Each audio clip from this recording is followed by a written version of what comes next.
Welcome to the Sardine Challenge. So the only thing on the menu for the next 3 days is sardines. I challenge you to try and eat 3 of those cans in a day because that's a hell of a tool to help you get into a ketogenic state. And when you're in a ketogenic state, it helps burn fat. Muscle mass gets higher preserved. I've seen patients that have reversed their gray hair and then brain performance, concentration and energy, all of those things improve. And so I'm going to teach you how to do an advanced ketogenic diet. Sorry, the sardine juice has gone on my iPad. Good luck getting that off. Dr. Annette Bosworth is the insulin resistance specialist. With over 2 decades of experience, she's discovered that the key to your health isn't more treatments. It's to get into a ketogenic state. Most people have been making buckets of insulin without knowing it. But when you have excess insulin, it's a chronic disease maker. It is what makes high blood pressure. It is what makes cancer. It is what makes debris in the brain, which is linked to depression, brain fog, Alzheimer's, and Parkinson's. And so to reverse the high insulin state, I really push my patients to do the ketogenic diet. And what unfolds is your best life ahead within a year. Like, I really rescued my mom from the edge of death. So where do I start? First thing is quit eating so late at night because you're stimulating an excessive production of insulin. The next thing, keep the carbs low, put the fat up, more eggs, beef brisket, ribs, pork belly. But then people often say when you talk about the ketogenic diet that it's not sustainable. So you have this idea of this keto continuum, consistently keto for life. Yeah, I mean, I've been on a ketogenic diet for 10 years and there's 12 steps for it and you're not gonna have to try very hard. So the first step is I see messages all the time in the comments section that some of you didn't realize you didn't subscribe. So if you could do me a favor and double check if you're a subscriber to this channel, that would be tremendously appreciated. It's the free thing that anybody that watches this show frequently can do to help us here to keep everything going in this show in the trajectory it's on. So please do double check if you subscribed. And thank you so much, because in a strange way, you're part of our history and you're on this journey with us. And I appreciate you for that. So yeah, thank you. Dr. Annette Bosworth, or shall I call you Dr. Boz? What is it that you know and believe and understand that you think the general public doesn't know, believe and understand? That most of the reasons people come to see me could be reversed if they knew how to make ketones on a regular basis. So I'm an internist. That means if you go to an internal medicine doctor and we don't know what's wrong, you're going to die. We take care of tough puzzles, and we do this over long management, chronic disease management. So I've got 25 years of studying chronic problems that deteriorate the quality of life. Lifespan, health span, both go in the toilet when you're chronically seeing me. And you could abort all of that destiny if routinely you were making ketones. An internist sounds like an intern. I'm trying to understand the terrible. The marketing on this is terrible. It just means you're supposed to take care of very complex answers. Your job, I mean, the buck stops with you. If the internal medicine team can't figure it out, you're going to die. So you're basically a chronic illness doctor. Chronic disease management is absolutely it. You know, I love the way Peter Attia uses Medicine 2.0, which is what we are the masters of, managing it, making sure the prescriptions are there, making sure you are treating all these problems. The internist being one of your best buddies because you're having to see them routinely. You got to get the meds refilled. You got to check for the side effects. It's a mill. What is Medicine 2.0 in your definition?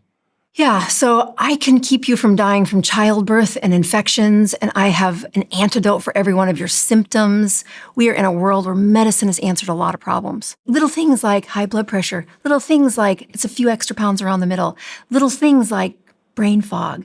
Oh, my eyes are aging. All of these are signals that your body has made more trash than it cleaned up, and there were some rules to humans that you missed. And for my listeners that have clicked on this conversation, what are they going to get out of giving us their time and staying with us and listening to this? What is the end goal going to be for them in their lives? Listening to the way I talk to my patients and teach them the steps how to reverse the medical problems that you've already got on the roster. And by doing that, the freedom is to be the kind of grandparent that you dreamt of, but you've surrendered can't be there anymore. And what is the list of predicaments or illnesses that are relevant here? Most common one is being overweight and a brain that's not working right. What really is behind all of the patients I've seen for 25 years is we're working on peak brain performance. Even if you don't think about that, that's what I think about. So when you come in and you're 55 years old and I can see the worry of Parkinson's headed your way, super young, is 55 years old with Parkinson's. That is a brain that's got too much trash, and you don't know it yet. And I mean, in the history of Dr. Boz versus Parkinson's has like 3,500 patients. I have 0. Parkinson's wins every time. And the biggest moment of people who have chronic problems under the hood is they have no idea that it's coming. And once that lands, the reversal is much worse.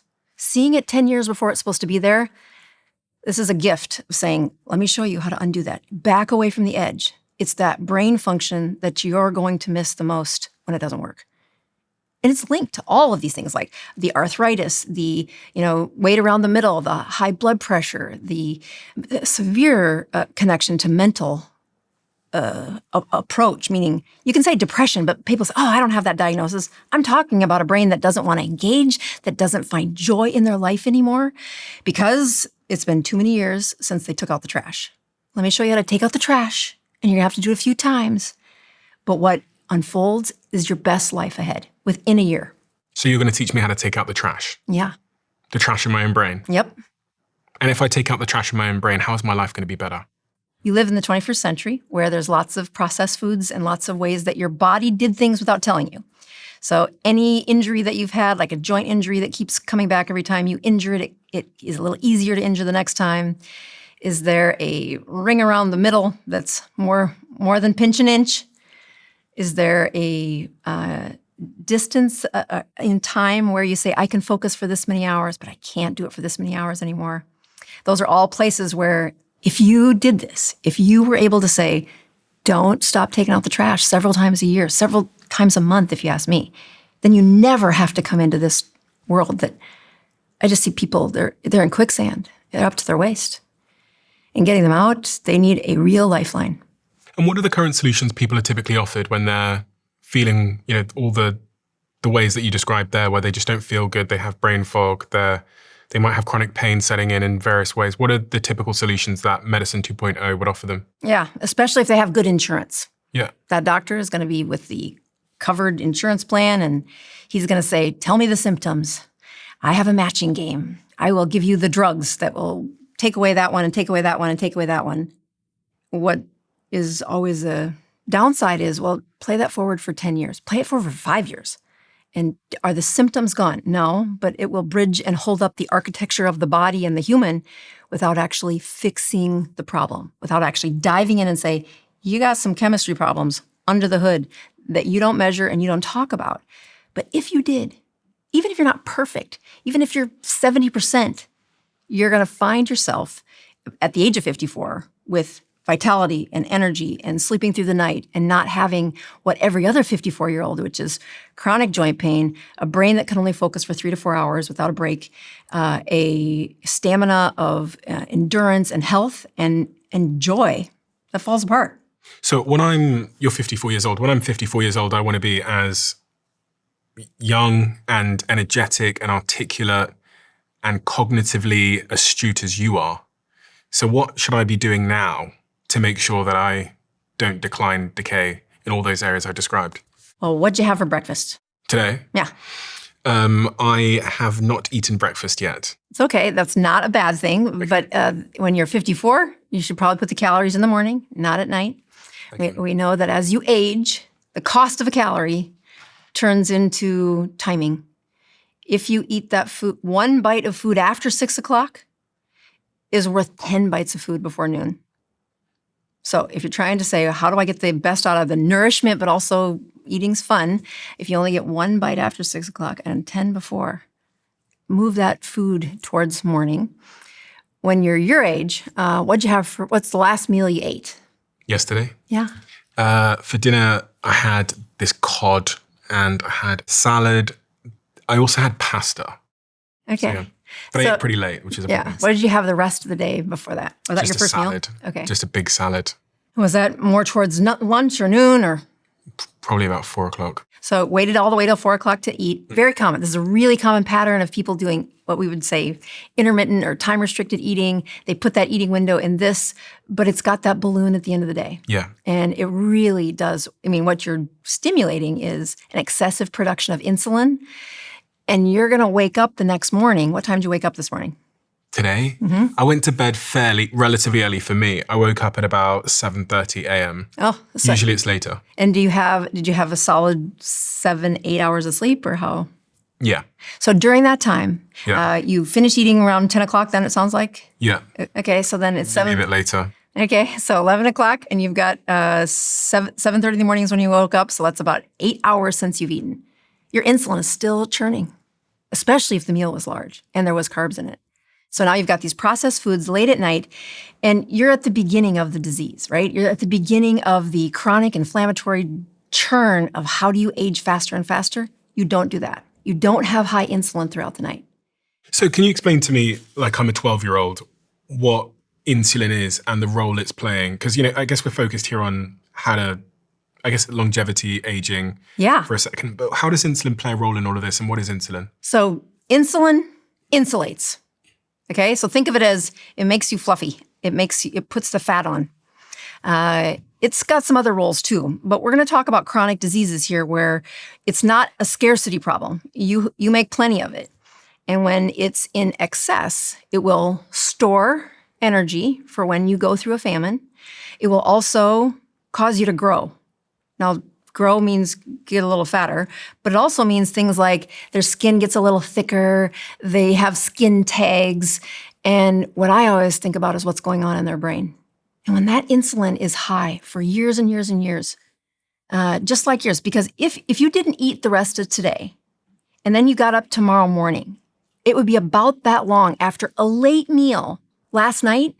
That's how long it would take you to say, okay, we're back down to where we started from or where we should be in the morning. For someone that's never heard the word insulin before, there's some context to give in terms of what it's doing. So it's coming out like a transporter and helping put away the sugar or deal with the excess sugar. Right. So it is Glucose. It lifts glucose or sugar from the circulation into a cell. That's its first primary job. But if all the cells are full, their storage is full, it's going to start to pack it into the liver. I mean, let's say all those stores are full too. This job of insulin, this hormone, oozes into every part of your body to say, make sure it's got fuel, make sure it's got that sugar. But most people are like what I would guess you are. Most of the time, you aren't a shortage of sugar, and so it tops things off, and then it will turn things into fat. It's too much sugar. They can't store it. All the storage is full. So you can send the signal out, make me some more cells. I need some more storage units. This guy's eating more than he thinks he is. And we're going to be prepared to live through the famine. But in the meantime, turn it into fat. Make him a little fluffier. Is that the only consequence of high insulin is that I might be a bit more fat? No, that's just the one people hear about the most. When you look at chronic disease management, it is the growth of the diseases, of the inflammation. It's the making of the trash. So I keep saying, you need to take the trash out routinely, which means that insulin, which has been smoldering higher than you think it is, because you live in today's world, because you eat processed food, because you eat super late at night, you don't go 2 to 3 days without eating. You've got storage filled in your body. The high insulin levels in a healthy person hides that the debris is being made and you don't know it. It hides it. Yeah, it's going to put it in between 2 cells in your brain. It's going to put it in between the skin cells. The trash doesn't get taken out until the insulin gets lower. And unfortunately, most people have been making buckets of insulin without knowing it. Why? What are they doing to create buckets of insulin? All the things you said about Carbs, foods that comes from boxes and barcodes and bags instead of whole foods, instead of a fat-forward diet, which would then push that body into making ketones. So you cannot make a ketone if your insulin's high. Are there any signs that I might have high levels of insulin or insulin resistance? Abdominal girth is the first place that the fat goes. So you do this really great part where you don't eat until later in the day. Mm-hmm. How does that feel during the day?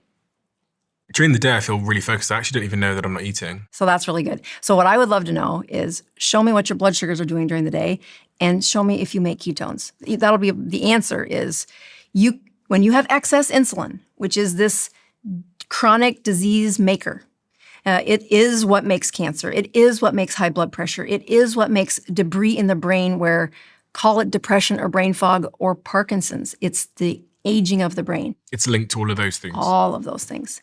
And that excess insulin, nobody tells you about. But the symptoms are, dang, I feel like I got to eat every 2 to 3 hours. Their debris or their fuel keeps running out. When you say, boy, I can eat once at the end of the day and I'm pretty good. My focus stays really good. What I want you to prove is, what are your ketones during the day? So when you've got a patient who has done that, their ketones will be 0.7, 1.0. And they're taking out the trash all day long. So there's these two energy sources. One of them is the glucose. One of them, which is from eating pasta, which I ate last night. So that probably put a lot of glucose in my blood. I probably had a high glucose spike, and then insulin came out to deal with that. And then there's ketones, which start to appear when I'm fasting or when I haven't been eating carbs for a while and my body's looking for an energy source. Yeah. In terms of these two energy sources, there seems to be a lot of hype around ketones. Mm-hmm. So why doesn't our body just run off ketones? It will, as soon as you're done lowering your insulin.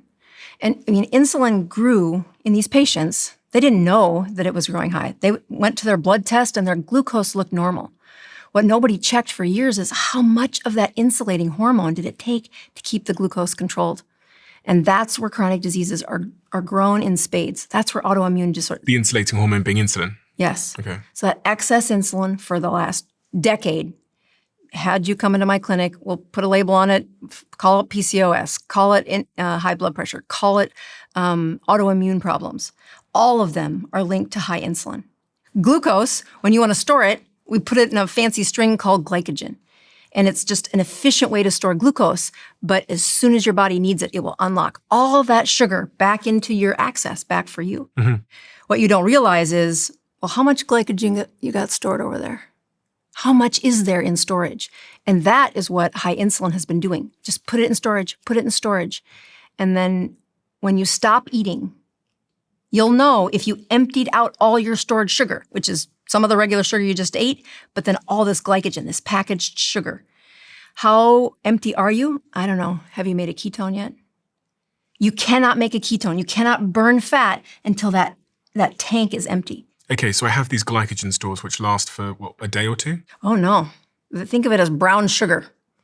So you package the sugar really tight, and then you put it in the back of the drawer and it turns crusty because you never lowered your insulin. I have patients that are overweight, and we put them on a ketogenic, we put them on a 20 total carbohydrates per day, so super low carbohydrate.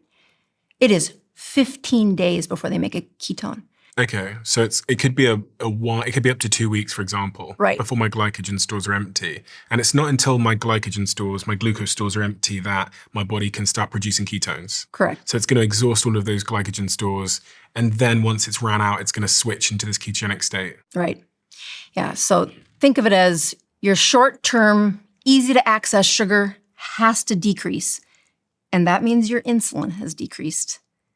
That hormone for insulate, they both run in tangents. You decrease, you're emptying glycogen, your insulin's going down. So how do I know if I have insulin resistance? What are the key signs? You mentioned skin tags. I've never had that term before. Yeah, skin tags are not moles. So moles, you can feel this bump on your skin, right? Yeah.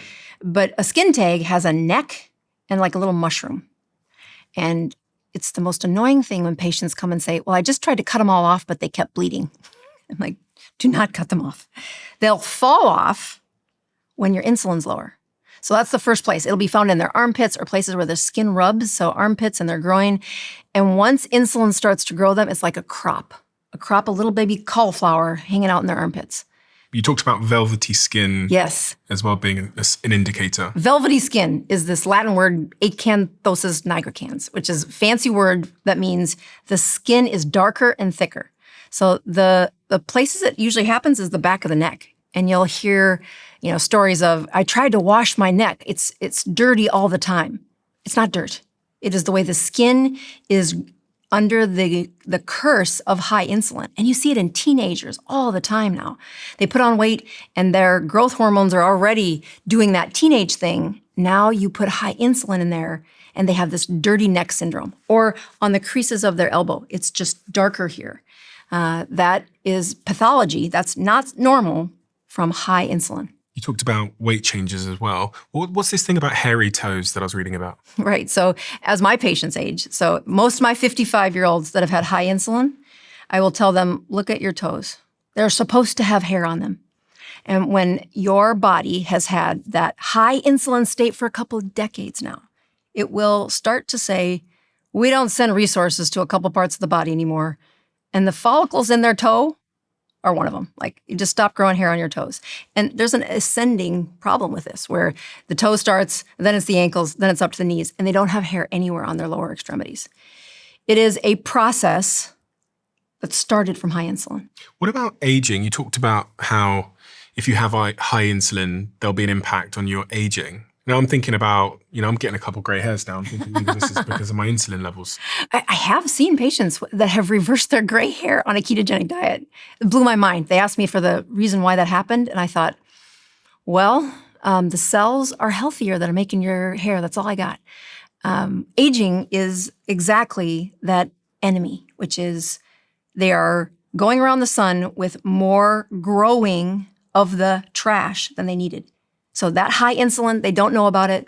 They've not produced a ketone in years. And that chronic disease is now difficult to get the eye to clean out. It's difficult to get that brain trash removed. And you're supposed to do it every night when you sleep. It's not supposed to be behind this far. You're 2 decades from taking out the trash in your brain. That's aging. How do I, for a start, even know my ketone blood levels? Well, when a patient first comes in saying, how do I begin? I want them to tell me what they had for their meal and then say, how many carbs do you think that was? Because this education, like an apple is 20 grams of carbs, 15 grams of carbs for some of them. And we're going to ask you in the first 6 weeks to take your carb intake down to less than 20. 20 total grams of carbohydrates or less is where we begin.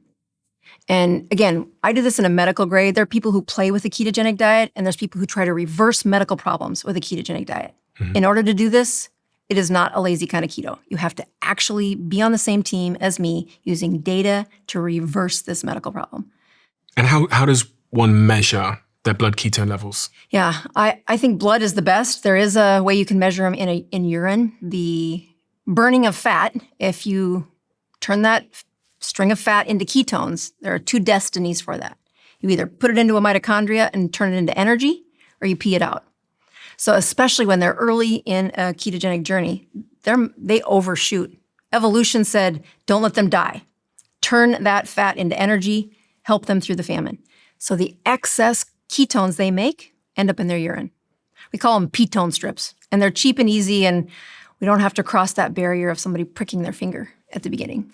So they're going to pee out ketones every day as long as they're not chronic insulin resistant.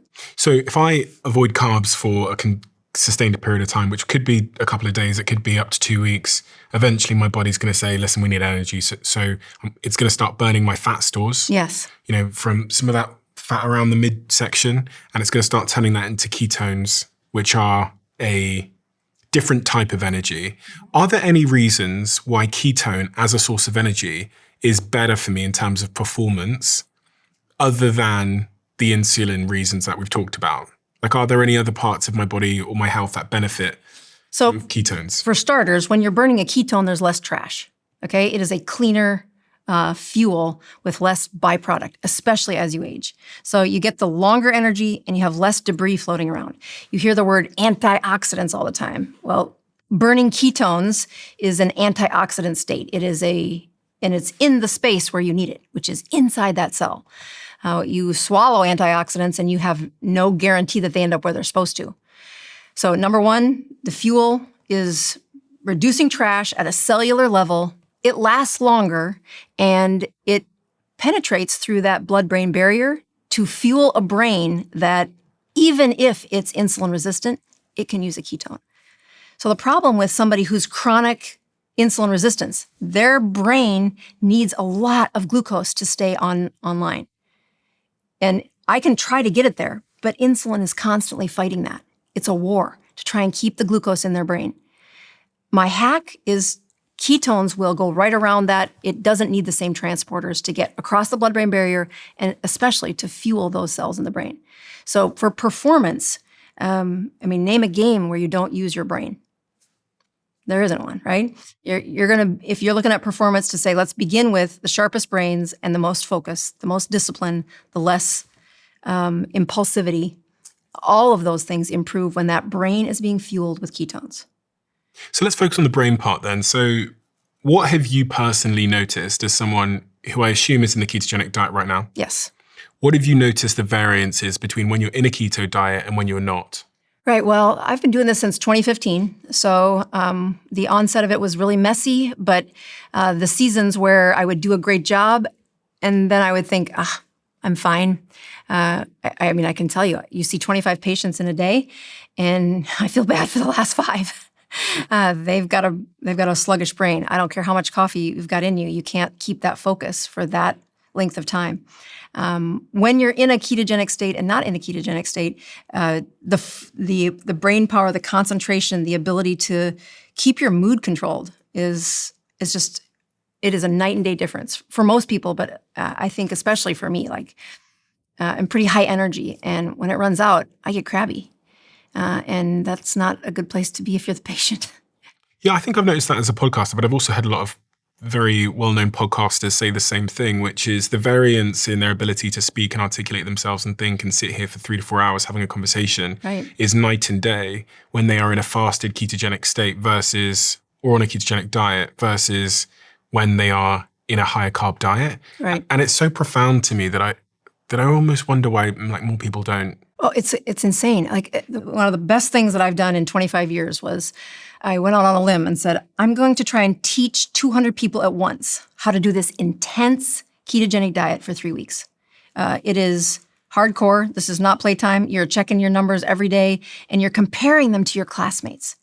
And what you get to see in this class of 200 people going with an extreme ketogenic diet is the testimony you just said. I cannot believe how good I feel. By the end of 3 weeks, they're naming babies after me. They think this is a miracle. And I'm like, exactly. When you do it in a group like that, I don't need to advertise. They tell their friends, if you want to be on a ketogenic diet that really wakes up your brain, that I didn't think I could do this. I thought I was too old for this level of energy. And it's there within 3 weeks of doing it right. How long does it typically take, on average, for someone to feel those brain benefits from doing the ketogenic diet? Typically. How long does it take you? Me? Yeah. I rarely go out of it. Meaning, I might have a couple of days where I fly to LA and have a fancy meal, and then I need to be back on it. It just doesn't feel good anymore.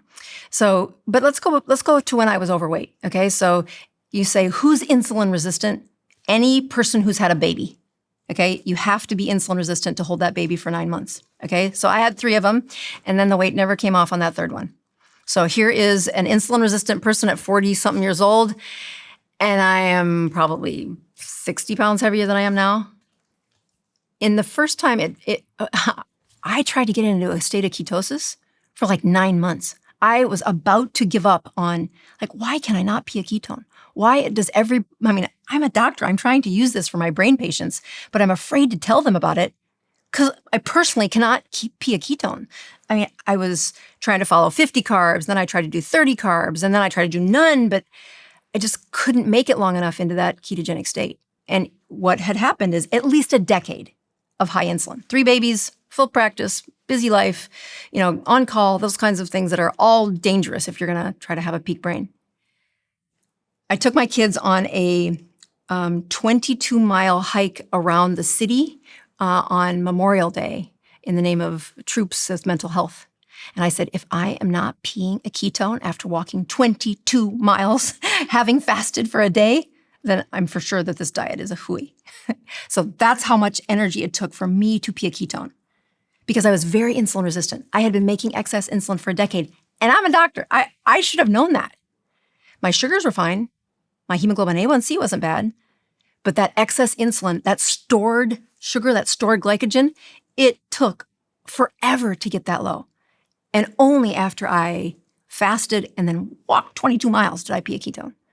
So when you ask the question, how long does it take? I do a much better job now of telling people how to get there because I almost gave up thinking this is junk science. If you were to eat a high carb meal now and take a couple of days off, how long would it take you to get back into a ketogenic state where you have those brain benefits now? I could probably flip back in within 12 hours. So that's how long it roughly takes. So for someone who's got a bit in better metabolic shape, it will take a couple of days. Mm-hmm. Is there a downside to living in ketosis the whole time? Because people often say when you talk about the ketogenic diet that it's not sustainable. Yeah, I hear that a lot, but I have thousands of patients that have been doing it for years.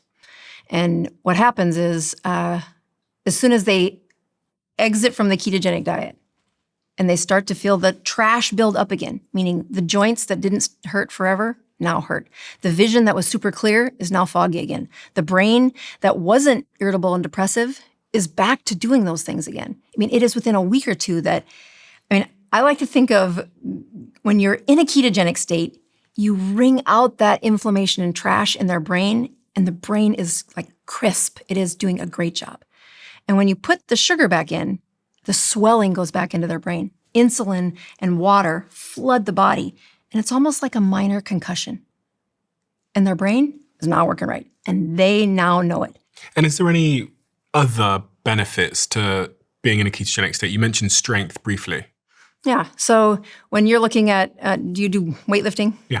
Okay. So when you weightlift, grade your soreness on the day after your lifting day. If I've been using that muscle consistently, there's no real soreness. Good. So let's just take a day where you're pushing it harder, you're deadlifting harder, and you've got a strain in those muscles. One of the key components for repairing that as quickly as possible is to be in a ketogenic state, to take that inflammation way down. And you probably didn't need the help of repairing that muscle when you were, 18, 22. But as you get into the 30s and especially into the 40s, the amount of inflammation that tries to help you repair that, it overshoots. And that's where the chronic pain's from. That's where the delay in repair comes from. So when I look at power and muscle training, the first place I talk to my patients about it is how many days does it take you to get back to feeling good after you've had an injury? Let's be on the side of a ketogenic setting where your inflammation is super low. And when you tear something, which you're going to tear things when you're lifting heavy, the repair part is so quick. The power is a little hard to talk about. If you want me to go there, I can. Yeah, so is there going to be any impact on my ability to train? Yeah. If I'm in a ketogenic diet, am I going to be impacted in terms of endurance or strength or power or anything like that? So we looked at this in military people. It's one of my favorite ones, where they are all insulin resistant. And we put them on a ketogenic diet, and so they're trying to meet their standards. And at a month of being in a ketogenic state, they've lost weight, but their power and time didn't do anything too sexy. Then you look at those same soldiers at a year, or I think it was 6 months was the next time they did another big check. And by golly, they've lost even more weight, and their power is about 20% more than their counterparts. When they get to 18 months of a ketogenic diet, their power is almost 50% more than what their counterparts were. So let me explain that. As you're looking at a muscle, it will choose which fuel it wants to use. And when you've been glucose using, when you're on a non-ketogenic diet, it's going to use glucose first to fuel. But if you can train it to use fat in that training, it's a longer, better fuel with less inflammation, and especially in a state where it will use both fuels quickly. That takes time. And what I tell patients is, you'll love me in 18 months. You'll think I'm pretty great at 6 months. But if you're trying to run a marathon and we're only 3 to 4 weeks out, you should not start a ketogenic diet. You're going to think it's the worst thing ever. It's meant to train muscles to use fat, and that takes time. And is there a link between some of these cognitive degeneration diseases like Alzheimer's, dementia, etc., and the ketogenic diet? Because I know that there's been some research that's underway and has been done to try and establish causality. Is there a link here? Yeah. It's one of the saddest places where if you look at what patients regret in life, they come into the clinic and they're already starting to say, I was driving the other day and I got lost. And when I hear that, we are 15 years too late. It is 15 years of building up trash in that brain that we have to clean out that debris. And I had the privilege of an amazing story that taught me I don't have the gift of, seeing into the future. Am I going to reverse these Alzheimer's before they show up? We don't have the research for it. But I have a lot of clinical experience saying, boy, they are so much better. I don't know if their memory is going to stay this good. We're only 3 years into a ketogenic diet, but it's way better than when it started. And then I had a Down syndrome patient at 40 years old in my practice. So her mother came to see me first. She said, I want to try this ketogenic diet. I've been helping my daughter who has Down syndrome. We've lost 100 pounds because the doctor said that she might do better if we lost some weight. And it's not an uncommon thing to see. They have advanced insulin resistance and advanced Alzheimer's earlier in life. So it's a great place to study Alzheimer's because they have a more rapid onset of it. So the woman comes, she's lost 100 pounds, and during that time, her mental cognition got worse.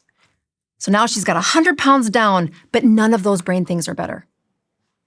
And I said, all right, if we're going to do this with your daughter, we're going to make sure we're pricking your finger. It's not going to be fake. We're going to do a real ketogenic diet. So the mom starts on a ketogenic diet, and I think both her and mom are genetically superpowered to make ketones because they have ketones of like 3 within a couple of days. Which is, the average would be? Like 1. If they hit 1 in a few days, I'm thinking, good job. And the mom calls me at the end of the week saying, do you think it could possibly work this fast? She's doing the little jobs that she used to do around the house. And I said, well, call me again in a week. Let's see how she's doing.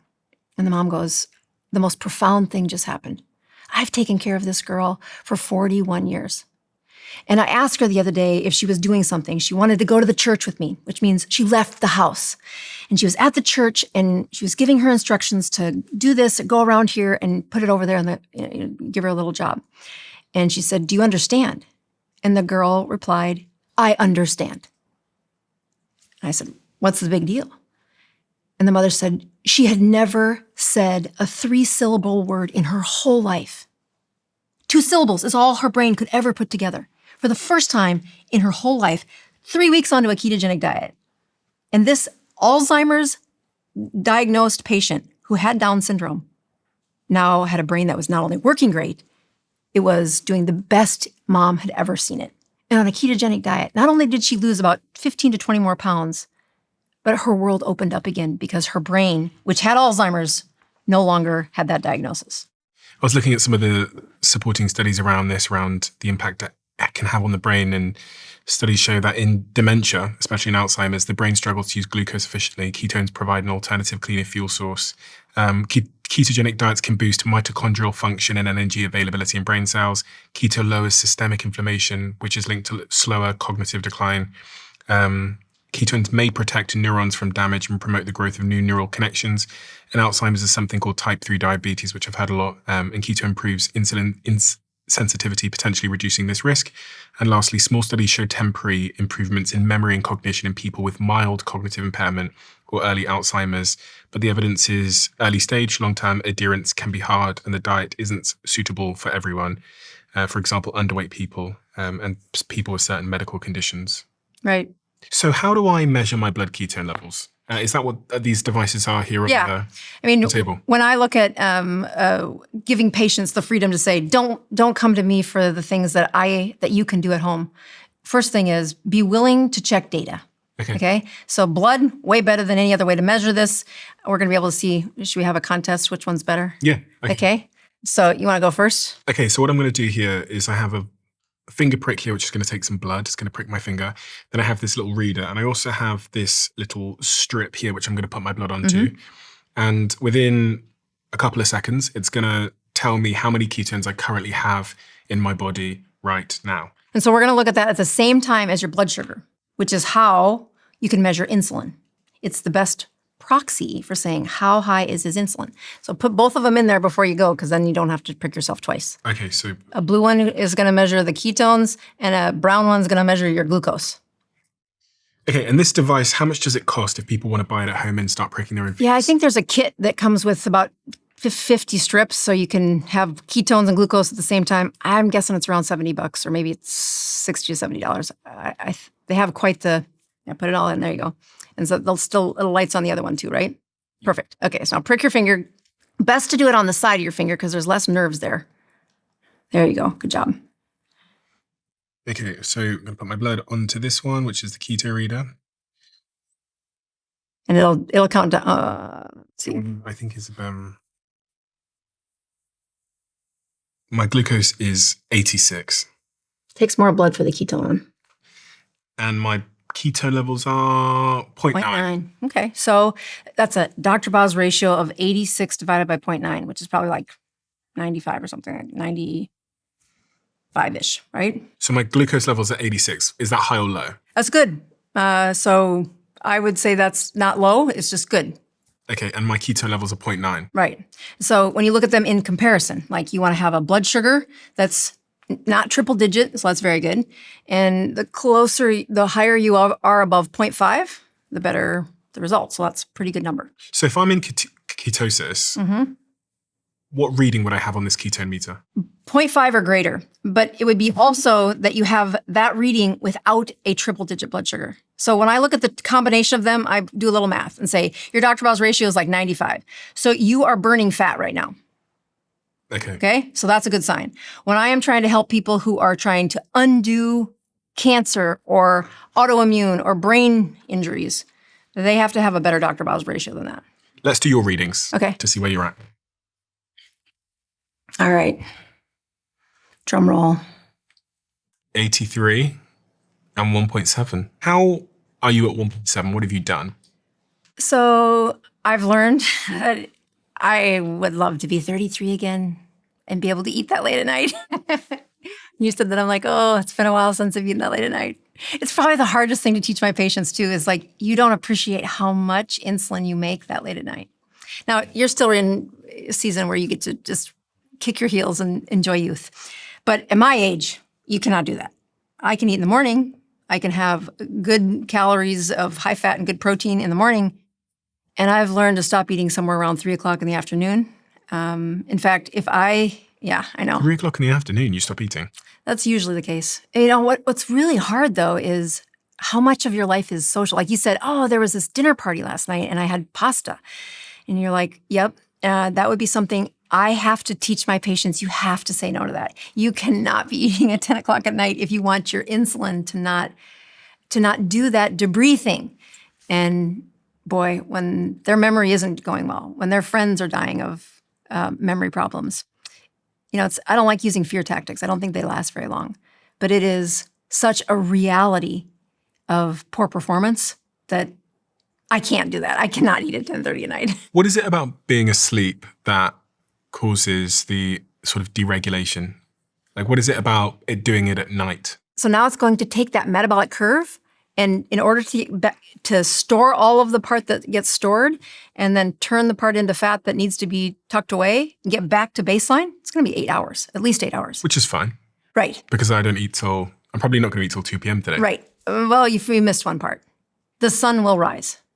When the sun rises, even if you're in solitary confinement, you cannot see the sun. Yeah. Your brain knows that the sun just went up and cortisol rises. Okay. Cortisol leaves your brain, goes to the liver and says, you know, that stored sugar, that glycogen, release. You make glucose first thing in the morning. How much glucose? Depends on how insulin resistant you are. So you're gonna have an uneaten meal when you wake up in the morning. Glucose has been stored for this purpose. It's gonna wake you up. It's gonna give you the energy when sun rises to fuel you. If you got a bunch stored, you're gonna have a high blood sugar. Can we do Jack's ketone levels? I'd like to know where Jack is at. Ooh, let's do that. What's Jack do for his? We're about to find out. No, wait a minute. Is Jack the one that did the VO2 max with Peter Attia? No, and you? Me. Well, you know, peak brain performance is my thing. And one of the hardest brains to heal are chronic runners. That trauma thing is real. Like, it's so hard to explain to them too. If you're a vegan who runs, you're in trouble.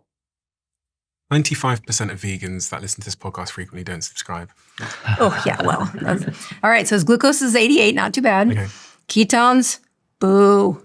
Absolutely. Yeah, that's an example of He is making trash. There's no trash going out. So his ketone level is what then? 0.1, and his blood sugar is 88.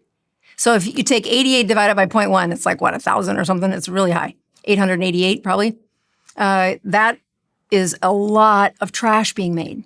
When that Dr. Boz ratio is high, you can't take it out. Do you want to say that to his face? I'm going to feel like... I just think that when Peter Attia did that and said, I had no idea. I'm like, you could have.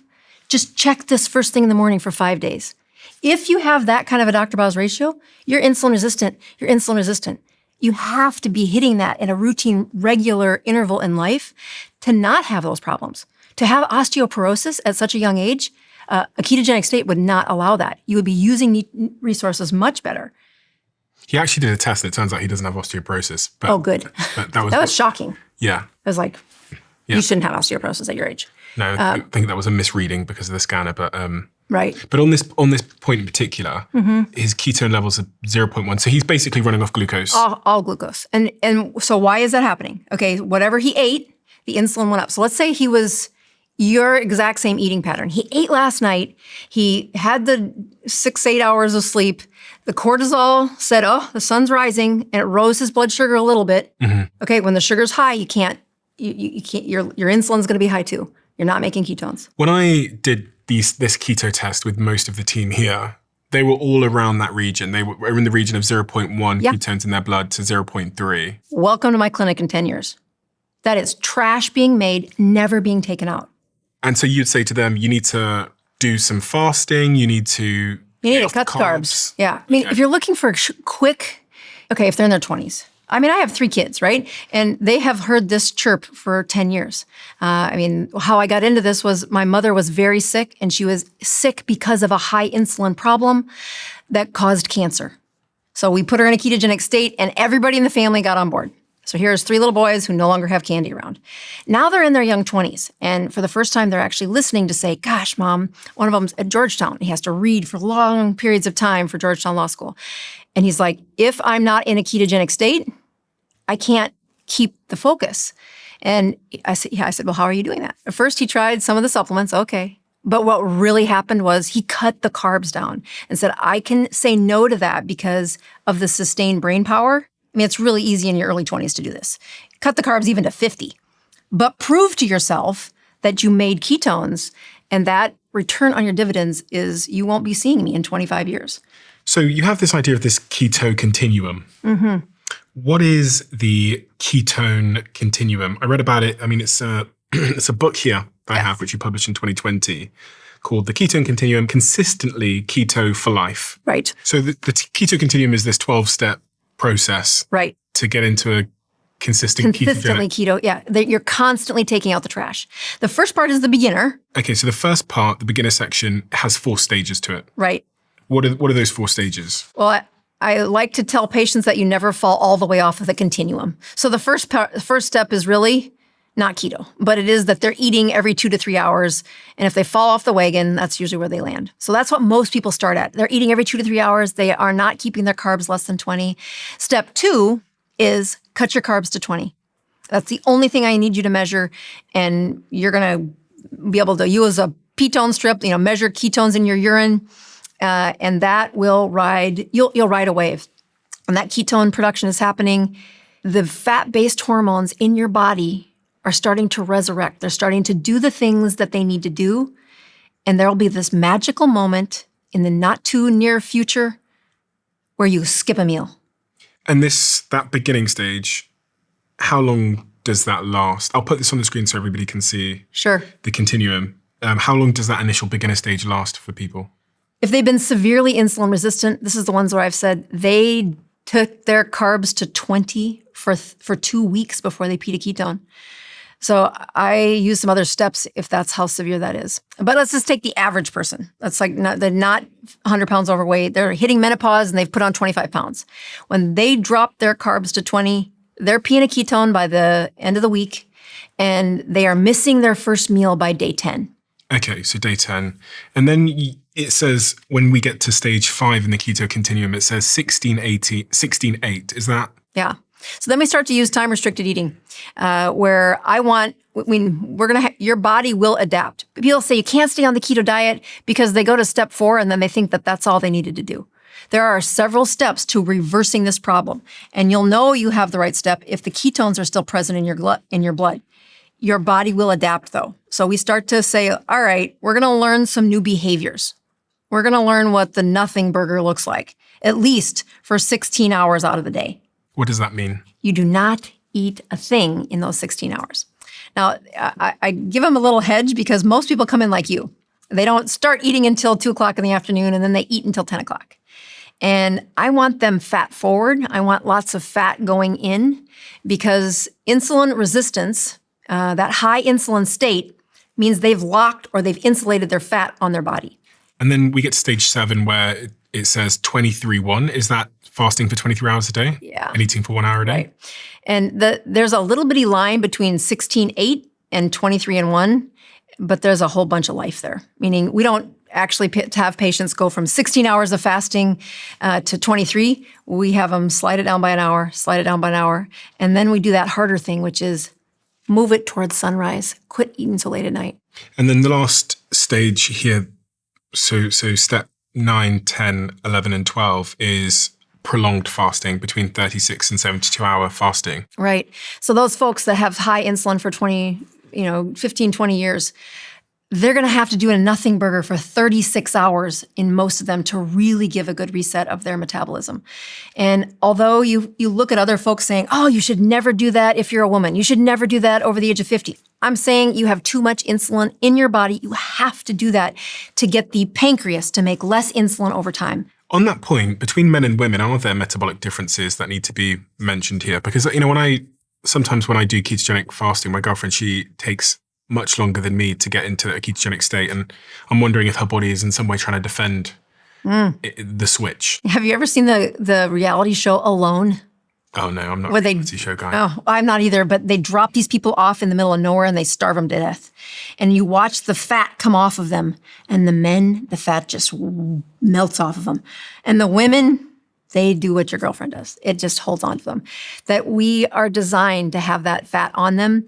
So asking them to do a ketogenic state, you'll hear people say, oh, it's going to ruin your hormones. Oh, you can't do that. And I would say you can have all those conversations once their insulin is normal.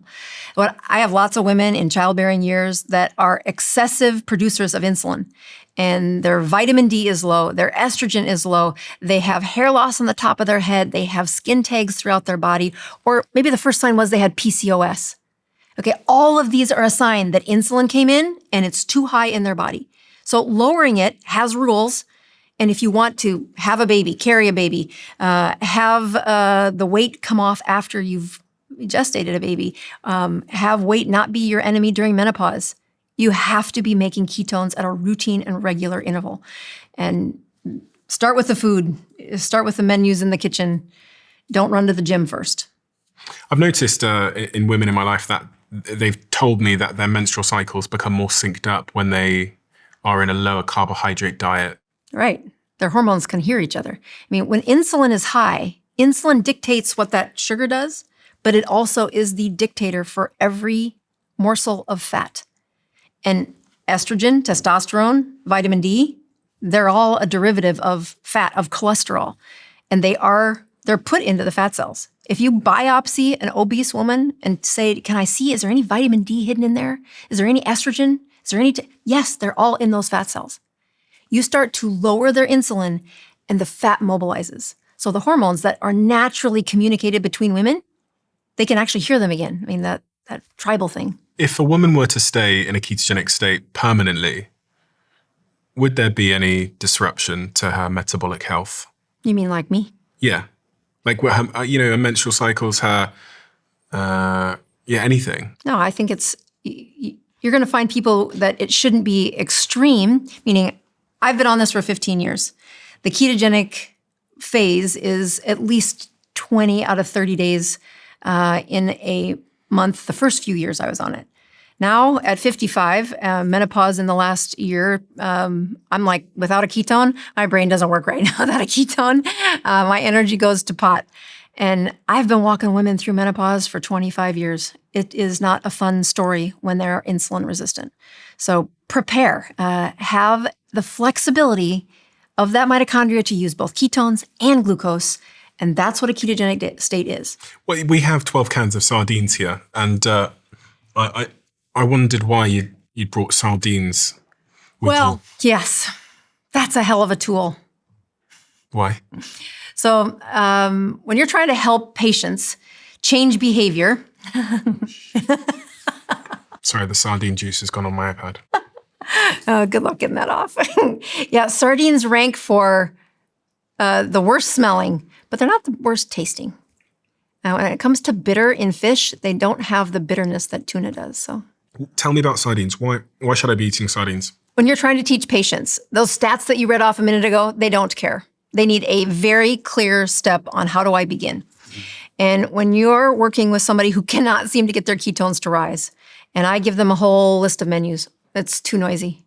Let's take it down to one food that is high in fat, high in some of the best fats, high in protein, it's whole foods, and it's affordable for everybody under the sun. Okay, so you do like a sardine fast? Yeah. So in fact, that 21 day, 21 day is that 3-week course where I say, I will teach you how to do an advanced ketogenic diet where everybody will be making abundant ketones. On day 6, I say, all right, the only thing on the menu for the next 3 days is sardines. There's no eating window. You can eat as much as you want. There's no limit to the amount.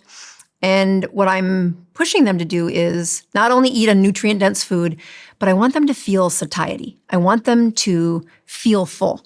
Do I need to be consuming a lot of fat as well?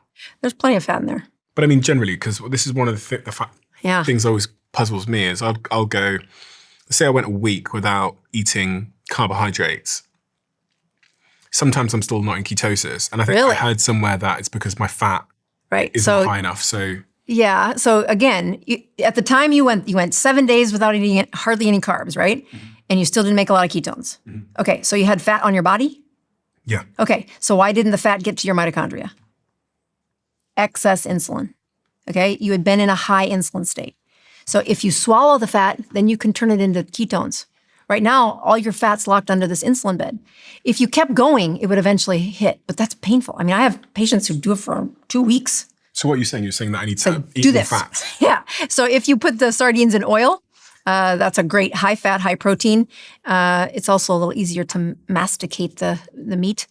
And you'll have high fat, high protein, and you'll have beautiful ketones by 48 hours, maybe 72. And what is the composition of my diet in terms of protein, fats, and carbohydrates when I'm trying to get into a ketogenic state? Yeah, I don't let people get distracted by this, right? I say, look at your finger. If it's got a high ketone, you have got enough fat and enough protein and low enough carbs. What most people have is the story you told. I've been doing this for 5 days. Why don't I make any ketones? And the answer is what is hidden behind the chemistry is too much insulin. You've got to have, and so that's a great place to say, put the fat up, keep the carbs low, and the ketones will come.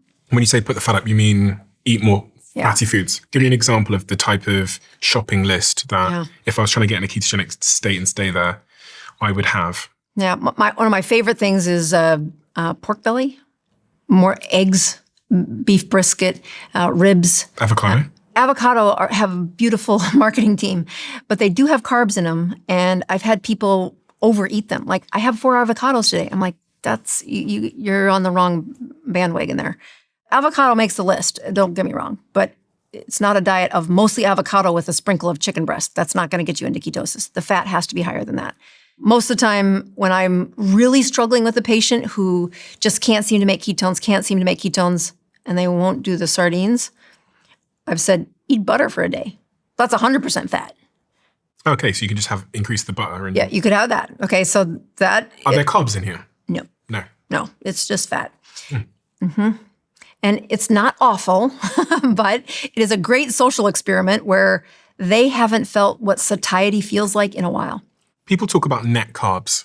They say, an avocado has 12 grams of carbs in, but it has 10 grams of fiber. So the net carbs is 2. If you've never had insulin resistant, you can do it that way. My patients have had high insulin, and I don't play that game. It's got to be total carbs.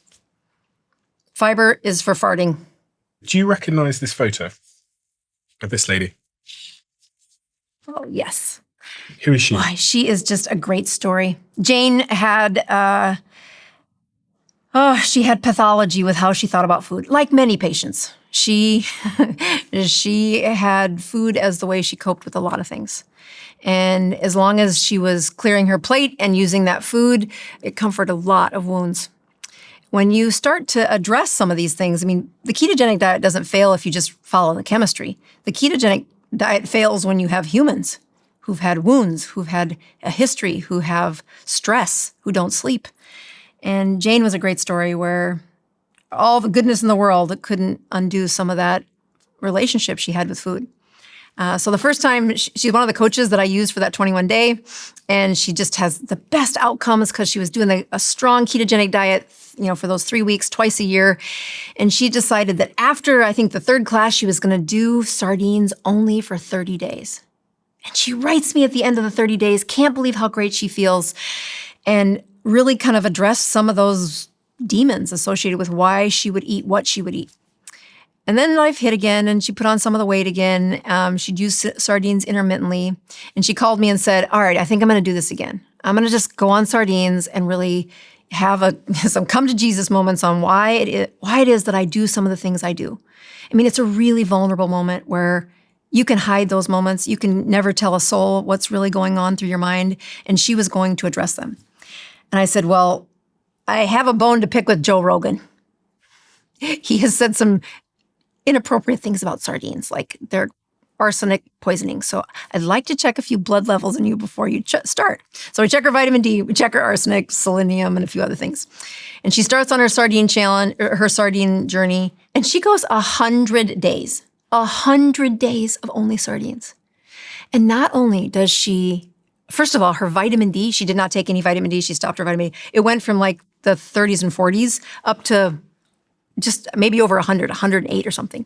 Her selenium didn't do anything naughty. Her arsenic did not do anything naughty, like Joe Rogan said it would. And she was able to not only shed the pounds, but really say some truths about why she was eating so much. And she confronted the pathology about why is she using food for those other things.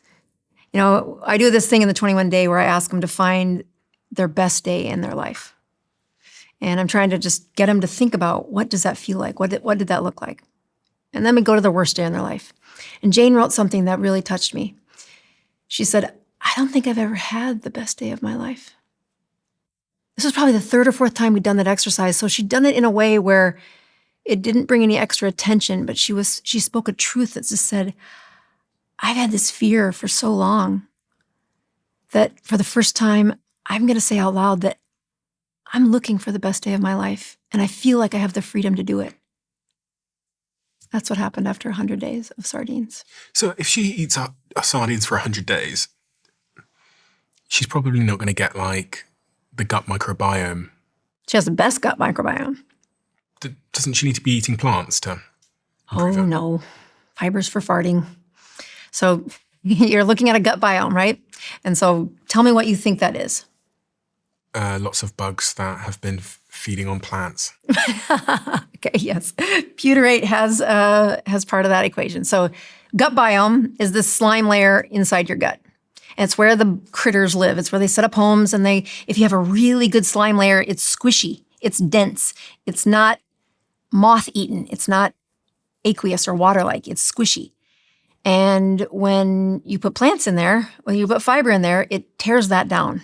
And you say, well, fiber's needed for this because some of those bugs eat up on the fiber and they put out some butyrate, and that helps these other bacteria to grow.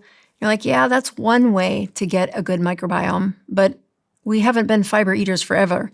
And when you look at many of my carnivore patients, especially when they've got, some of those little fish scattered into that carnivore diet, their symptoms of irritable bowel, of chronic diarrhea, of, bloody ulcers reverse. Why? Because that gut biome got a lot stronger and a lot healthier. So the things that from doing this podcast for a long time, the things that I'd be concerned about if I just ate sardines for a prolonged period of time, or really any diet, I guess, for a prolonged period of time. A narrow diet would be the fiber issue we talked about. And then all the other things that are just not in sardines. I mean, vitamin C. Yeah, you still get a good vitamin C. So vitamin C has different rules when you go carnivore. What about magnesium? Yeah, lots of that. Magnesium, I still think, is one supplement we all need. What about sodium overload? Because these are very salty, right? Your sodium churn, how well you use sodium, is dependent on how well you've eaten in the last week. So when you increase the sodium, those receptors get better. When you decrease the sodium, those receptors shut down. That is an adjustment that everybody will make. What about things like mercury and the other sort of metals, toxins? Little fish, little problems. You got the right one for mercury. Again, we tested that for her too. 100 days, no problem. Are there, especially in the can as well? I think I've got a bit of an issue with canned food these days because I've had so many microplastic toxins, etc. I think you're majoring in the minor leagues there. That the amount of benefit that people get from sardines versus whatever might be in that can, I tell patients not to worry about it. And then the last point I said was about digestive and mood issues because the gut microbiome is so linked to brain. Absolutely. Serotonin, isn't it? I mean, serotonin's in the gut, but it's a huge part of like a GLP-1, the GIP. They're all produced hormones in the gut that are hugely impacting your brain. And when you want GLP-1 to be made, have a strong, thick microbiome. You do not need fiber to do that. You need butyrate. Butyrate is that 2-carbon fat that comes from acromantia, you chewing up the fiber, right? Or beta-hydroxybutyrate in your blood. That's that ketone thing you got over there. These things. Yeah, all of them. Hashtag ad. There you go. Yes. It's a beta-hydroxybutyrate is what that is going to turn into your circulation. Butyrate is a fat chain that's 2 carbons long. That's what you're asking that microbiome to say, here, this long string of fibers coming along, and that little bug is going to eat a piece of it and make butyrate, 2 carbons of fat. That's one of these things that you're talking about. You need to have butyrate. You need to have butyrate. That's what why are you even fighter? You got to have butyrate. All these, experts come on my show and they talk about the importance of having a diverse. I know. I've watched a bunch of them. Yeah. Diverse microbiome, yes. And what I think. So it's not going to be diverse if I'm just eating one thing. Oh yes, it will. Measure it. I mean, so that's the whole point of a microbiome is what diverse enough to be supportive. I mean, diverse enough to have the 2-chain fat that you want to have in there. I mean, go back and look at when our bodies were just eating, fish or carnivore. The beauty of a microbiome is how much it does adjust in every patient. What about supplementation? What are the key supplements that you don't live without on a daily basis? Vitamin D turns out to be a really important one. If I'm eating sardines 4 or 5 cans a week, I probably don't need vitamin D. But why is it so important, vitamin D? Yeah, it's a hormone, right? A hormone that goes and talks to every one of the cells in your body, and it tells that cell to be its best version of itself. That hormone goes to the nucleus, and it makes that skin cell do something different. It makes your brain cell do something different. It makes your heart cell do something different. You read all the benefits about vitamin D, and you think, it does everything. Like, how can it do all of these things? And the reason why is it is not just a vitamin. It's a hormone that changes how the cell functions. Unfortunately, it's made of fat. So if you have high insulin, it gets parked in your fat cells, and it didn't get to the cell. Is there a link between vitamin D and ketosis and weight loss and insulin? Yeah, it's actually why I pointed out that when Jane did that 100-day, she's been struggling with her vitamin D in the 30s or 40s. Right. But for the best brain, we want it to be above 50. So she starts on the sardine challenge. It's in the 30s or 40s, and she's supplementing. She's taking as much as she can. But what's happening, her insulin was putting it in her fat. She goes on sardines, which have vitamin D in them. By the end, her vitamin D was 105, 108, something like that. So you can see the experts say don't go above 100, but I don't have any worry about hers being 108. What happened was she lowered her insulin, and now fat can move around in her body like it's supposed to. And part of that fat isn't just her estrogen, it was her vitamin D. She looks like 20 years younger. Isn't it amazing? You should see how joyful she is. That's the part that you're like, what unlocked during those 100 days of, you can say food restriction, but vitamin D went up, insulin went down, and she really said, how many things am I going to comfort in my life from food? And let's tackle that demon. Did it stick? Yeah, that's the cool part. The world of business looks entirely different today than it did 15 years ago. Back then, building a brand meant having huge budgets, warehouses, office space, and lots of staff. But now you can start a business with your laptop, an idea, and the right tools. And I would know more so than anybody else because that's exactly what I did. Shopify is one of our long-standing sponsors on this show, and they're a brand I often refer people to when they're starting their businesses, because it's a tool that contains many more tools within itself. And when you're starting out, everything is everywhere. It's messy and it's confusing, so having everything in the same place is incredibly useful. Shopify puts store design, payments, inventory, shipping, and even AI tools all in one place. And you can sell directly from your website or on social media, essentially wherever your customers spend their time. It's truly a brilliant business tool. So if you want to give it a go, head to shopify.com/Bartlett and sign up for your $1 per month trial period. That's shopify.com/Bartlett. What about the other supplements that you would not live without? Well, I think the whole world's low on magnesium. I wish I could. Magnesium? Yeah. So magnesium is required for every little, it's like the spark plug in our bodies. It's a little metal, and it's how ATP gets recycled, and you need it for almost every enzyme. But our food is low on it. Our soil is low on it. You just got to replace it. I use magnesium supplements, but I also have my patients go for a magnesium float. What's that? Ever seen pictures of people in the Dead Sea? No. They're floating, right? The salinity or the salt level is so high, and it stinks, right? It's a stinky place. It's magnesium. So they go in there, they soak in the magnesium, and you're like, oh my gosh, I feel so much better. Like, that's got to be junk science, right? Well, it turns out it's not. So you can get magnesium absorbed through your skin. And just like, I don't know, in the 1990s, you'd go rent time in a tanning bed. You can rent time in a magnesium float. Any others? So omega-3, if you're not doing fish, you can't go wrong with omega-3. And,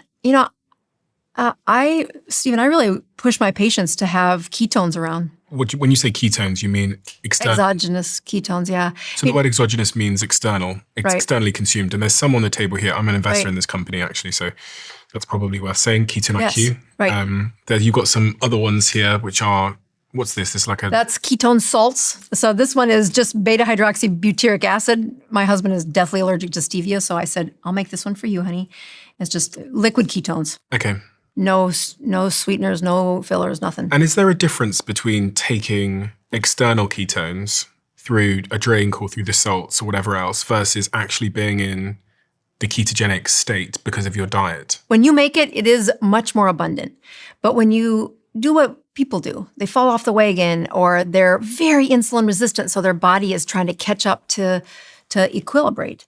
You want ketones put back in circulation because it will spark their liver to make ketones. So it really is a jump start for patients with chronic insulin resistance, chronic problems. We got about 6 years of getting them to the healthiest version of themselves, as long as they don't fall off the wagon. So when they are doing okay and now they need to get back on track, give them a dose of ketones, and by putting ketones in their circulation like that, by checking their blood, the liver will make ketones. So it's not just a fuel. They will feel better. It's a signal for the liver to make more ketones. But I'm not going to be burning fat then, am I? You will. I mean, again, ketones beget ketones. When you are making ketones, your body makes more ketones. So if you jumpstart it by swallowing some, you get better tomorrow, get better tomorrow. And usually, if somebody's fallen off the wagon, I'll have them do ketones for like 3 days. And the fourth day, they are on their own again. And they'll stay steady for a couple of weeks, and then they'll have pasta. That's why I invested in this company, because I'm actually a co-owner of the business now, because I saw the benefits of having exogenous ketones on a regular basis. Right. So if anyone wants to try them, go to ketone.com. And your brain will use it like that. I mean, it's super fast. Beautiful. Crazy fast. Right. When I use my ketone reader, it appears in about 15 minutes or 20 minutes or so. And their liver then makes more ketones for the next 12 hours. That's the part that I especially for my cancer patients or people who are really, we need ketones high they got chemo tomorrow. They can't afford to say, go fast for 48 hours. They don't have the time. So let me help you. And there's nothing better than going into that chemotherapy, going into that radiation with a bunch of antioxidants in circulation coming right out of your liver. Explain why that matters. I mean, I've got a photo here of Grandma Rose. Grandma Rose. Yeah, that's my mother. Yes, she is the reason I'm here. It's been 5 years. Yeah, 2015, the most stubborn patient walks through the door after 10 years of the best healthcare I know how to give. And she's gray. She looks like a zombie. And she's got big lymph nodes in her neck. You don't need to be a doctor to know that she's dying. Her cancer was back again. And we go to see the oncologist, and he says, you need chemotherapy. And she says, like hell, the last 2 times you did that to me, I didn't know what a sewing machine was. And she made all of my clothes until I was the age of 10. And she's nervous because she has 6 months to live if we don't do something. And she asks me a question that lots of patients have asked me this question, and I just sometimes lie. She said, if it was you, what would you do? That's a really emotional question because there's guidelines, there's the rules, here's what you're supposed to do as the doctor. But when it's your mom, and I saw what chemotherapy did to her. It was terrible. She didn't know the grandkids. It was terrible. And we just got her back to functional again. And so I had been reading about the ketogenic diet on brain injuries, and I'd come across a couple of studies on what it can do to a cancer patient, especially an insulin-driven cancer patient like she was. I said, Mom, do you trust me? I'm like a fool. She said it with my whole life. We were standing there in the waiting room of the hospital. One way was to schedule the chemotherapy, and the other way was the front door. I said, Mom, let's get in the car together. I left my car there. I drove to my family farm, which was 100 miles away, and explained to my mother what a ketone was. And her brain wasn't working right, so she didn't quite remember.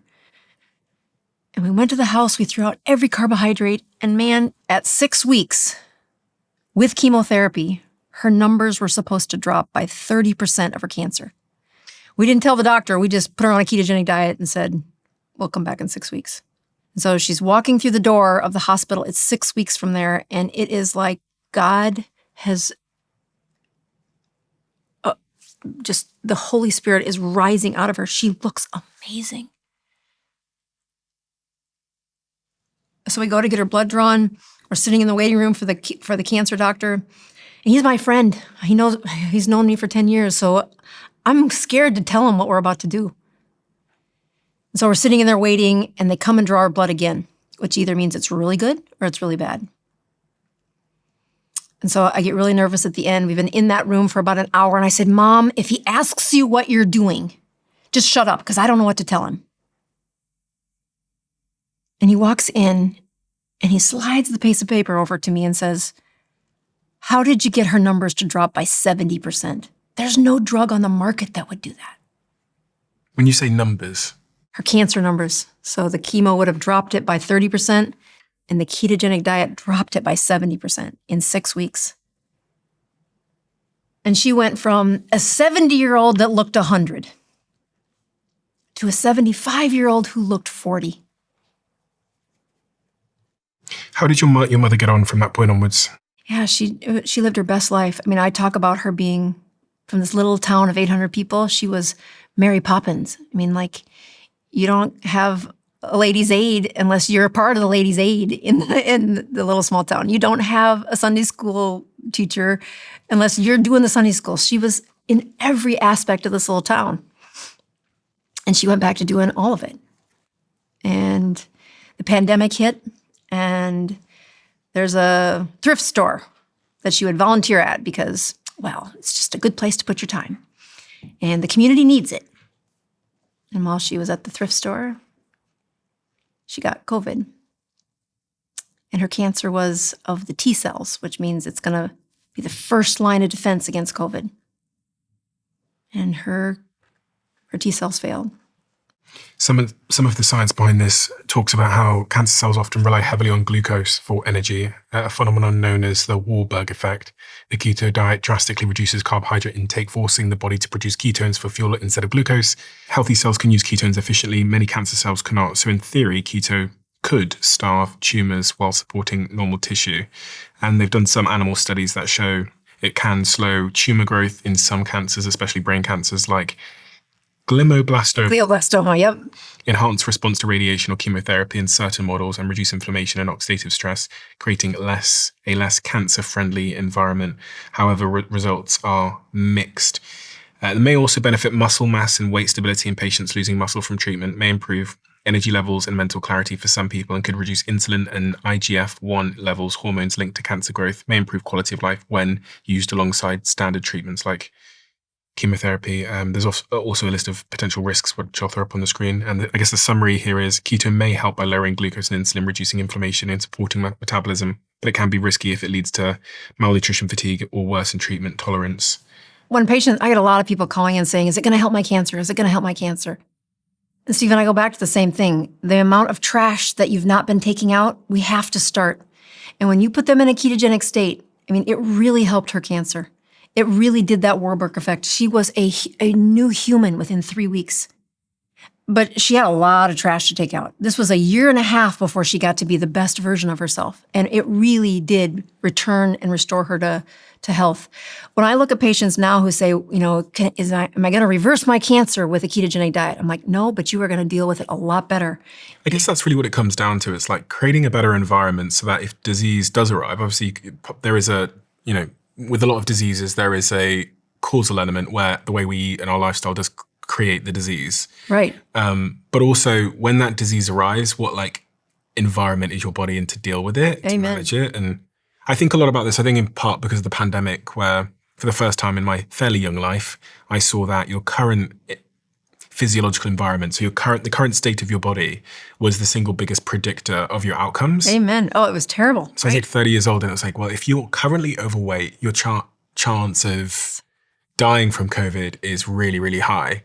And so I think that was one of the big sort of protagonists in me getting into shape, was realizing that, disease is probably going to happen to me, but how my body responds to it is to be determined.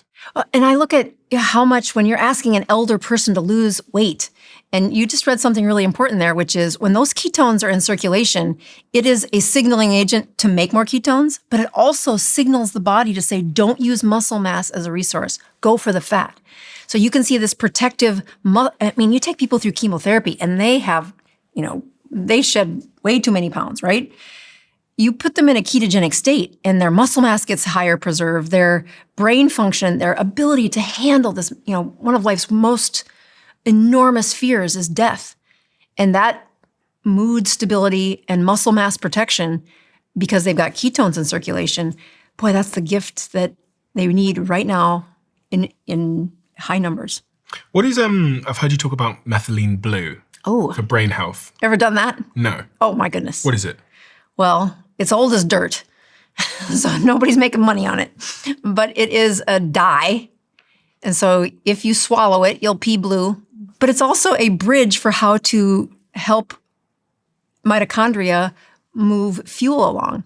So one of the worst parts, you asked me this question about supplements, and I really have a tough time saying which supplements actually get to the cells that the patients are looking for. There is a really great fact about methylene blue that when you swallow it, it actually was used for malaria treatment or anti-malaria for soldiers, and they would check compliance by making sure that their pee was blue. But when they died, at autopsy, they had blue brains and blue hearts. It would dye these organs blue. You say, my gosh, that's so strange. But that tells me it got to the cells that it was advertising it was going to get to.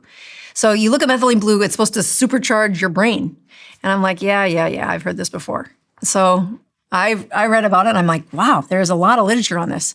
And then I did what I normally do, which is, well, let me take it for a couple weeks. It was amazing. Like, I was floored at how well that little turkey works. So there's no money to be made on it. It's been around as long as dirt, but it's a powerful brain energizer. Like it helps the electrical stimulus of the mitochondria in your brain keep energy high. And especially for like high energy brains, I love it. I'm like, I put that in my morning coffee, which is where the April Fool's joke, because nobody can see it in their coffee, but they definitely pee blue. And do you take creatine as well? I do take creatine, yeah. Yeah, that's great. That brain supplement is awesome. You do? I do, but my doctor the other day, I think he was suggesting that I might have taken too much. Why? Some liver scan I had, and he was saying that. Liver scan or kidney scan? Kidney scan. Kidney scan. So that's a trick. Don't fall for that. I mean, I've done a couple of big shows on this where creatine is what you're going to measure kidney function with. When your doctor checked your kidneys, he probably had you pee in a cup and check your blood. Yeah. Yeah, so he's looking at what did you pee out and how clean is your blood. That's what kidneys do. He just did a blood test. Okay, well, even the blood test, the trash was looking like it was a little higher because the trash we're measuring is creatine, creatinine, which is made from your supplement. So you put the supplement in and it looks like there's more trash around, but that's just the supplement. It's falsely elevated. It's not true. Your kidneys did not get hurt by that. I answer this question probably 30 times a week. I have a standard email saying, here's what happened. Don't measure that. There's other ways he could have measured your kidney that would not have been manipulated by that supplement. What it does for brain function, especially if there's any ADHD, man, they love it. They just focus for a long period of time. I mean, it's got other great findings like how often do you fly over to London? Yeah, I fly a lot. Yeah, that's the best part about it is that the jet lag part of it, there's really good studies on this. Like your reset of sleep is going to be augmented if you take like 20 grams of it after the flight, 10 in the morning, 10 at night. And those are great studies like, Navy SEALs, sleep deprived. Watch what happens when you add creatine. A lot of women don't take creatine because they've historically thought of it as like a bodybuilder thing. Right. It's a brain thing. And you take creatine every day. Mm-hmm. How much do you take? So 2 scoops. Yeah. Every single day? Every single day. 7 days a week? I put my methylene blue in it too. Down it first thing in the morning. I got blue dyed creatine. I mean, those 2 supplements are just, they blew my mind with the amount of research out there. And then I did them. I mean, I'm not a big bodybuilder. I do some CrossFit-y kind of stuff 3 times a week. So there's that. But I do it for the brain stuff. The brain stuff is really impressive. At the moment in society, people are talking a lot about GLP-1s and Ozempic and all this kind of stuff. And I was wondering if there's any harms or downsides in your view of using these Ozempic, Wegovy, GLP-1 protagonists. Antagonists.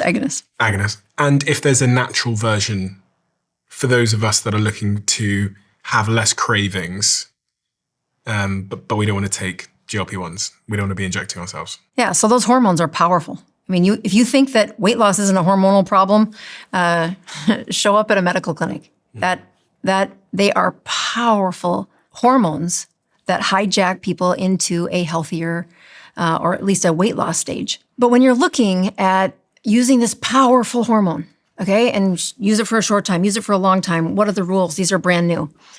One of the analogies I use for patients is, Stephen, if you wanted to have legs with no hair on them, how would you accomplish that? Shave them. Right, because that would be short-term, easy, and reversible. You would not take chemotherapy, the most powerful, amazing, every hair on your body will be off in the next 2 weeks. And it's short-term, they'll come back, but there's a price to pay when you're using a really powerful unit to do something for a vanity reason. So it's where I like to begin when I talk about GLP-1s. It's amazing. You will lose fat. And so what do I do instead then? So there's great ways to lower GLP-1s, or great ways to raise GLP-1s, right? For starters, when you're overweight, it suppresses it a lot. So getting the weight off is a huge part of it. That's why this ketogenic diet is so powerful. We'll get the weight off. And that will lift naturally the GLP-1s. Is there other ways to suppress, I was going to say suppress my appetite, but more to just get rid of the cravings. Well, you'll suppress the appetite by raising those hormones. Okay. So you put in allulose, that's a great little boost to that. You put in butyrate, whether or not that's the bug that you were talking about or the supplements. Butyrate increases and stimulates GLP-1. And butyrate, Just for those that might not know that word again. Right. That is what a ketone looks like floating around your blood. Okay. Yeah. So a ketogenic state will raise those hormones and suppress appetite. I've seen a bunch of studies on that show that when people are high in ketones, they have a suppressed appetite. Right. And that is linked to the production of some of these hormones, these really great hormones. But you make them naturally. And so it's not the addiction part. It's the natural way to make it. I do find that anyway. I find that when I guess it could be something to do with my dopamine receptors as well in my brain, but I find that when I'm in a ketogenic diet, my cravings for the things that I once craved, like, I don't know, like carrot cake or cinnamon rolls, they just completely seem to vanish. That's the same thing that happens when you give them that shot too. Oh, really? When you give them GLP-1? Yes. Okay. And I mean, the beautiful part is you're young. You'll make a lot of GLP. You've already made healthy GLP-1. You'll hijack and suppress it by being overweight and high insulin.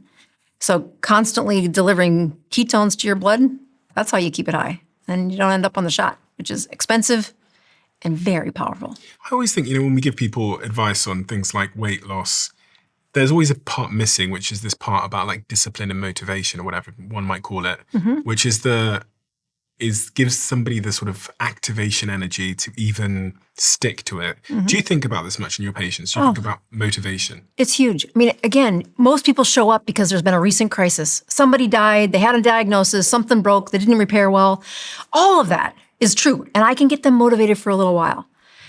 And then we have the long game. And you look at that story with 100 days of sardines, okay? That's 2 years into her journey where she finally says, okay, there's this demon that keeps coming about and I keep falling off for all the wrong, all the reasons everybody else does. And so she commits to this 100 days. And what happens is a whole bunch of things go right, her hormones go up. And she has an amazing story. But most people are not going to do that. So in my practice, I do say the smallest dose of these hormones, I'll help you when you're struggling. I want you in a ketogenic state before we begin. I can use much less that hormone, and then you have ownership of this. Because if I come in and do all of the work again, that's like every other thing I've been doing for the last 20 years. Here's your symptom, here's my diagnosis, here's the prescription. And I need it to be you that succeeds here. I'll lift you a little bit. So is there any tricks to get someone to be motivated? Do you have to focus them on their why? Exactly right. You're right. That first trick is get out of crisis mode, okay? The crisis is what brings them in. But to stay the course, you have to get to a very serious moment where you say, what motivates me? What at the deepest heart am I most insecure about that I am going to do when all else fails, when everybody else gives up? I'm going to find something that I'm this little farm kid from the middle of nowhere who was, third grade stinky girl. I was a farm kid. I was a hog farmer's daughter. I wasn't the smart one. I wasn't the best one. I'm going to carry that insecurity with me until the day I die. What has that done? It makes me work really hard when everybody else gives up. Now, finding that for them and using that harness to say, your biggest failure, your biggest insecurity can be your power by reframing it. And that why, we work on that every time we do that 21 day. Jane, she did that 4 times before she really got to the core center. Why do you keep doing this? That's how people stay motivated. It's a truth serum. All I had to do was brain dump. Imagine if you had someone with you at all times that could take the ideas you have in your head, synthesize them with AI to make them sound better and more grammatically correct, and write them down for you. This is exactly what Whisperflow is in my life. It is this thought partner that helps me explain what I want to say, and it now means that on the go, when I'm alone in my office, when I'm out and about, I can respond to emails and Slack messages and WhatsApps and everything across all of my devices just by speaking. I love this tool. And I started talking about this on my behind the scenes channel a couple of months back. And then the founder reached out to me and said, we're seeing a lot of people come to our tool because of you. So we'd love to be a sponsor. We'd love you to be an investor in the company. And so I signed up for both of those offers. And I'm now an investor and a huge partner in a company called Whisperflow. You have to check it out. Whisperflow is 4 times faster than typing. So if you want to give it a try, head over to whisperflow.ai/DOAC to get started for free. And you can find that link to Whisperflow in the description below. Have you ever heard about this before? This thing I'm holding in my hands now. This is called Ketone IQ. Their website is ketone.com. You've heard me on this podcast talking about the fact that I stay much of the year in a ketogenic state, which is a highly restricted diet. And the reason I do that is plentyfold. One of them is I spend hours and hours talking to people for a living. So I want to make sure my brain is firing in an optimal way. And the other reason that I do the ketogenic diet is because I just feel better. So when I discovered this, which is what they call an exogenous ketone product, where you can drink it and it increases your blood's ketone levels, I was blown away. I contacted them, I met them, I invested extremely heavily into their company, and I've become a co-owner of the company accordingly, and they sponsor this show now. So if you want to try this out for yourself, I recommend you try it. Just visit ketone.com/Stephen and you'll get 30% off your first subscription order. You'll also get a free gift with your second shipment. That's ketone.com/Stephen. I was reading about what happened to you in 2010, 2011, when you reached what you referred to as your breaking point with corporate medicine. Yeah. And you had some issues because you were, I think, helping some people who were homeless. Yep. What do I need to know about that, and how has that shaped you? Corporate medicine has lots of flaws, and you get tired of answering the same question over and over and over again. So you put some stuff up on YouTube, and you start to say, here's the education I wish I could give you. And this starts to work. But that's not the path if you're in a corporate medicine. You're going to ruffle feathers. You're going to tick people off. Well, I left corporate medicine, started my own thing, and I'm living out a 2-year non-compete. Do you know what that means? That you can't do medicine for 2 years? In that same market where they recruited me and they had advertised for me. Okay, so you can't compete with what we just put money into for 2 years. And they said, you can see the homeless and you can see Medicaid. Medicaid being the government-funded medicine program. Low income. So I said, they don't know me very well. Those are just as much my people as anybody else. I'm taking care of some Native Americans. They were the ones in the shelters. They're the ones of the low income. And those teenagers were overweight and they were eating kitty litter. They were eating toilet paper. Their iron was so low the machine couldn't measure it. So they're super malnourished. I started doing what I would do if you had all the money in the world. I took care of these patients. I gave them IV iron. So you gave them iron, which was expensive. It caused a ruckus. I got put on the radar of somebody that did not like that.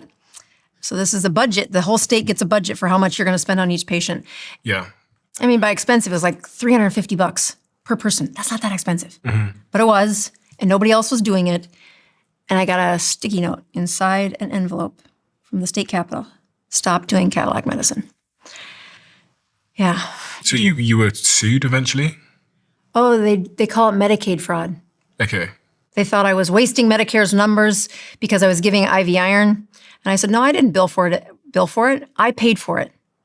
And when I paid for the medicine for these impoverished patients, they said, well, that's Medicaid fraud. So the government tried to sue me for that and they lost. But now they're ticked off. They've brought me to court and they lost. And what happened next is a lot worse. I don't know if you want to hear that. You want me to go there? Of course, yeah. Okay. So when you are being investigated for Medicaid fraud, all income stops. Yeah. Yeah. So I have to come home to my husband and say, I can't give in. I think we need to fight this. He said, okay. He God bless him. He said, okay, let's fight it. Have you ever tried to fight the government? It's very expensive. So they hold off.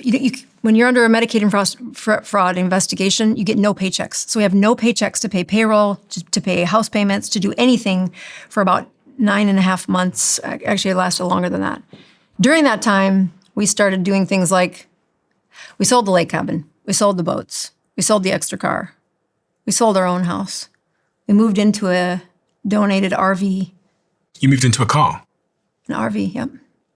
In South Dakota, where there's 50 below zero weather, with 3 little kids. We actually we took our wedding rings in for the last paycheck. I just can't give in. And then I won. Okay, so Medicaid fraud wasn't there. But in the midst of that, I said, this was when Obamacare was really happening, and I got asked to run for U.S. Senate. There's only 100 of those in the country. I run for U.S. Senate, and I did really good. I raised insane amounts of money. saying, I am a doctor that serves the poor. I am a physician that runs her own company. I think I am a great voice to send to Washington, D.C. to make policy about patients and care as opposed to the other opponents. But that same attorney general, his best buddy was running against me. And when I am in a mission trip in the Philippines, that has nothing to do with it, but I was on a mission trip in the Philippines, and I left a petition behind. I don't know how you do it in London, but a petition means if you're going to run for office, you got to get some people saying they believe in you. Mm-hmm. So we needed 2,000 signatures, and we got 6,000 signatures. We submitted them to the state. We think there's no problem.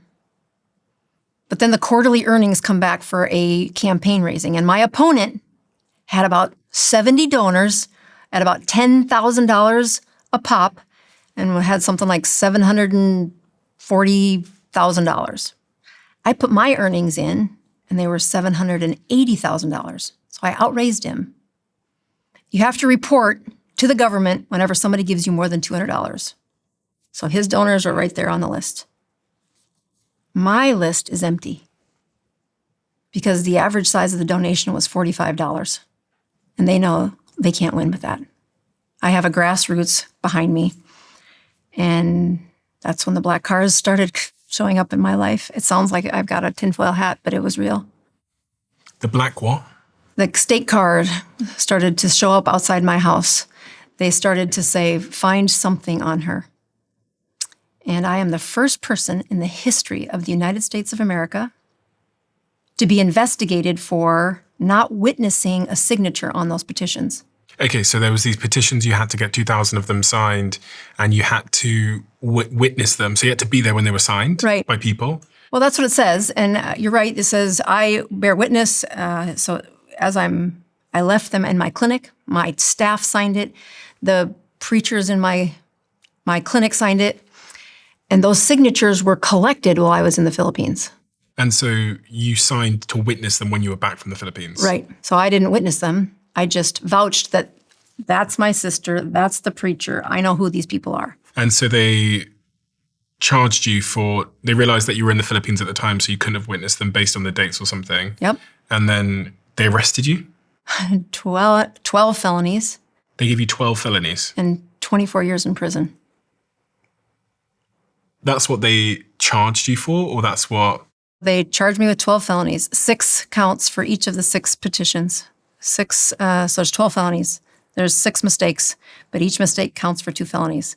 I mean, if you're going to make a mistake, there's 1 felony. Mm-hmm. When you're trying to make a statement, there's 12 felonies.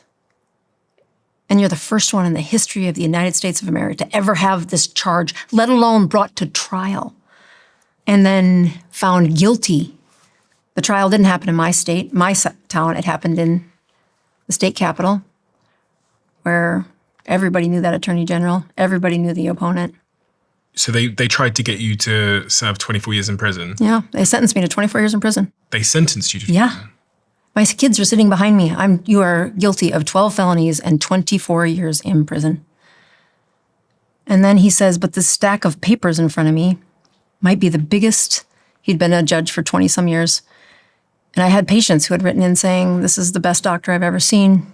I didn't ask them to write that. They just sent them in. That moment when you hear that you're going to be in prison for 24 months, 24 years. Oh, God, it is the lowest moment of my life. Because, I mean, I do not like that story cost the state of South Dakota any money. But I also don't like that when you oppose the political giants and you stand there with all of the right intentions, that if they need to find something on you, they will. 6 petitions. And we had 1,000 extra signatures. There was nothing. This was a nothing burger, but it was enough. And that attorney general said, prosecute her to the fullest extent. And I'm not a martyr. I do things that aren't right. And if there was a mistake that I made, I would take full ownership. And to that judge, I took full ownership. That the attorney general he won. I got sentenced. But you didn't have to serve the 24 years. He said, I'll probate that. I will suspend that with the highest number of service hours ever in the state of South Dakota was 500 community service hours, serving the poorest patients in the state. And when he said those words, I thought, oh my God, you don't know who I am. That's what I've been doing. I was already working in Pine Ridge. How do you feel about all of this? I mean, I think of it as a test. It was a test of, most marriages aren't going to make it through that. If you've got kids, they'll end up in rehab with that much stress. And I didn't want that life. I didn't want that to be my ending. I framed it different. I said, all right, God, you're testing me. You're testing to say, can I stay true to who it is that you've called me to be? That our marriage was incredibly, that's a lot of pressure. I was the #1 news story in the whole damn state for 3 years running by a mile.